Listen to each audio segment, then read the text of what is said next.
Welcome. We're talking now about cybersecurity. With less than a year until the European GDPR or General Data Protection Regulation comes into force, how are companies preparing for the event? Under the new rules, businesses will have to report data breaches within 72 hours to regulators where there is an impact on privacy, such as a customer database being hacked. Someone that IG has already spoken to about this is Neira Jones, a non-executive director at Cognosec, who joins us now with some more analysis on this. Welcome back. When we spoke to you last time, we were well over a year to go until this GDPR. Now here we are with less than a year to go. You did tell us then that there would be a change in the way that companies will ultimately be penalised for any breaches like this that they failed to address. I think we'd spoken then about the possibility of a £500,000 maximum fine, but now it's going to be up to 4% of turnover, which could result in a fine of up to £17.5 million or 20 million euros. Explain more about where we are. Well, I think on the main, Jeremy, and it's always a pleasure to talk to you, on the main, organizations are not panicking enough for my liking. The situation, the socio-economic situation hasn't actually helped, especially with the advent of Brexit since we last spoke. So let's not forget that GDPR is actually a EU regulations. So many organizations have thought, oh, we're not going to be in Europe for very long anymore, so therefore the regulation doesn't apply to me. Wrong. But it does. But it does.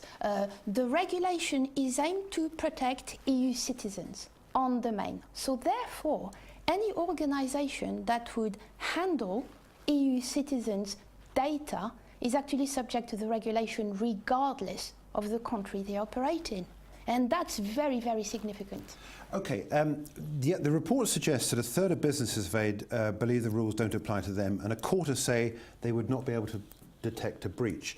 How about the communication by the authorities about this new legislation? Are they addressing it correctly to the right people and in the right way? Well, yes. The answer to that is yes. In this particular instance, we've got Elizabeth Denham, our own Information Commissioner's Office in the UK, producing many very excellent guidelines in terms of the various aspects of the GDPR. I mean, more or less every day they're churning out guidelines and advice to organizations. So there is free advice and training from the ICO in the UK, and therefore I'm surprised at the lack of preparation, specifically in the SME space. Another aspect of this is, I understand, the Second Payment Services Directive, which is sort of around about the same sort of subject. How does all this fit in? Well, yes, so that's another major regulation coming in 2018 for us, alongside with many others. The Second Payment Services Directive is very interesting because since its inception, for the first time in financial services regulation, it actually places great emphasis on information security and data protection.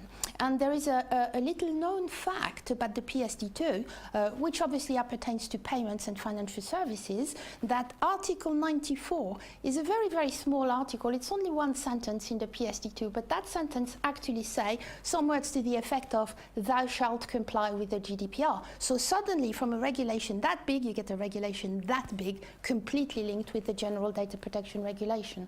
So how should companies therefore go about approaching this issue of cybersecurity? Well, you mentioned earlier on, Jeremy, that companies are actually unprepared for this and wouldn't be able to detect a breach. What I find on the main is that organizations don't actually know what information they hold. And that's really interesting because how can you protect information when you actually don't know where it is? So I think my advice to companies is, first of all, you need to know what information you have. You need to, have tools that help you find out where the information is, and then decide on the importance of it so that you can protect it. Because there's never any point in actually spending £100 on protecting a £1 asset. So it's all about risk management, which you will be very familiar with. How does all this then fit into the bigger picture? Because here we're talking about Europe, but clearly there is an American issue to this, and we've heard more come out of the G20 meeting at the weekend about this. Asia, they're all approaching it from their own regulators' point of view. How does it all dovetail? Well, there is a lot of cooperation going on right now. In fact, only this morning, India and Israel have just agreed on a cyber cooperation initiative. So all the regulation are pointing towards the same in the same direction. And when we look at the GDPR, as I mentioned earlier on, it affects any company worldwide dealing with EU citizen. But privacy and data protection is now at the forefront of everyone's mind.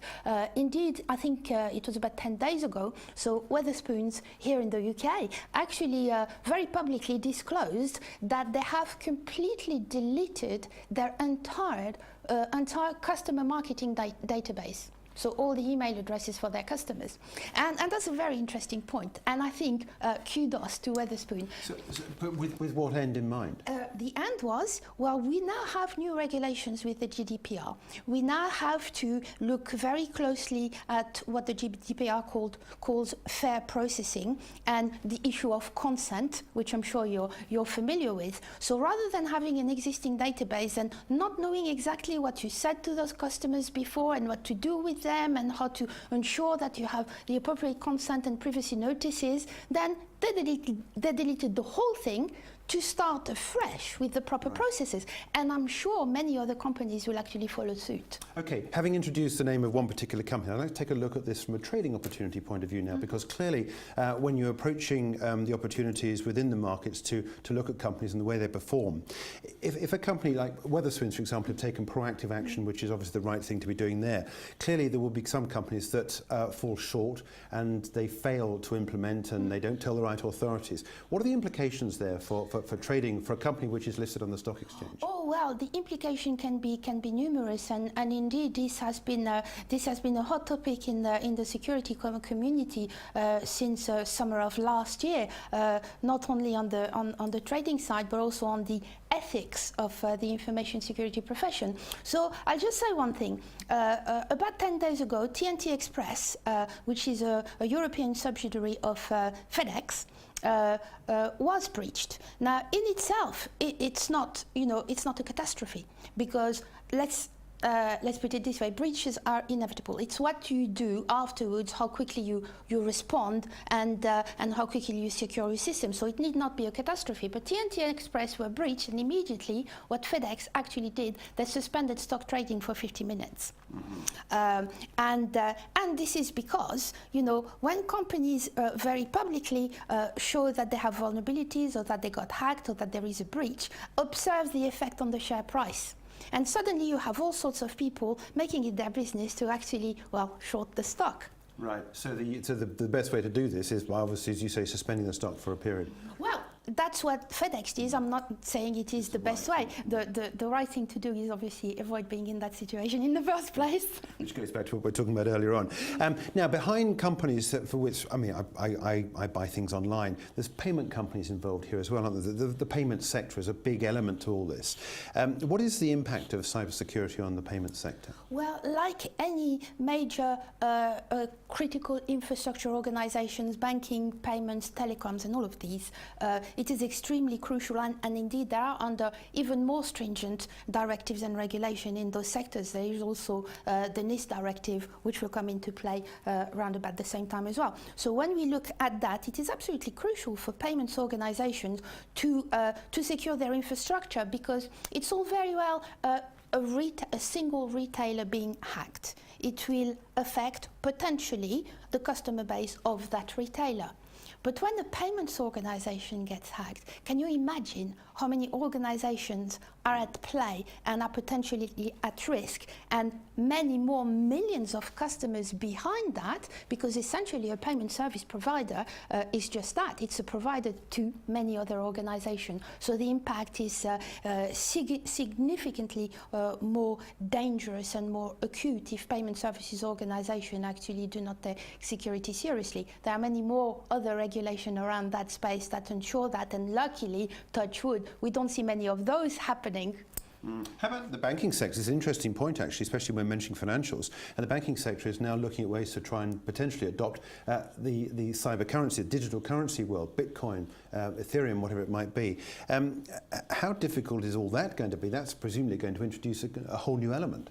It will certainly introduce a whole new element, but I would say right now, apart from the blockchain being used on the trade side of finance, we're far more concerned about consumer payments at the minute, because it is a very, very real issue. We have these systems, we have payment services providers taking it very seriously, such as secure trading and secure trading financial services, for example, looking at the security and innovative ways of securing transactions. So yes, the blockchain is interesting, applies very well to trade finance, as we've seen with SWIFT and Ripple and other organizations.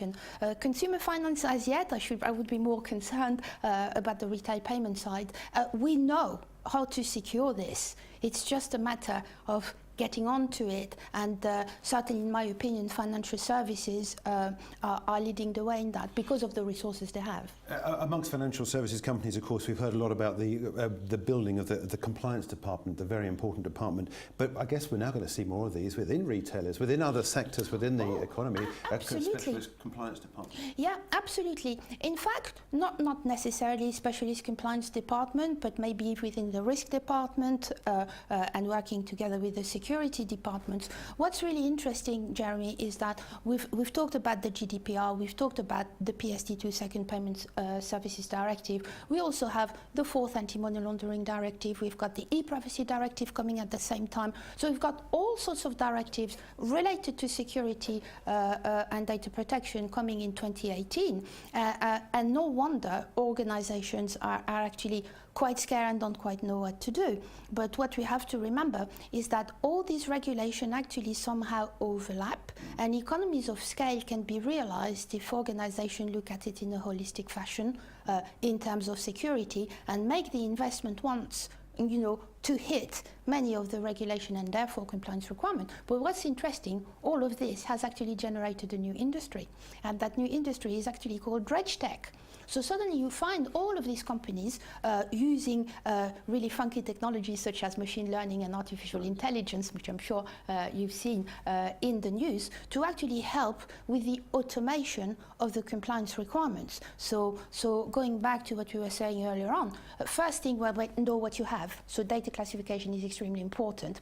Secondly, automate as much as you can by using some of those new companies that operate in the RegTech space, and apply sensible risk management.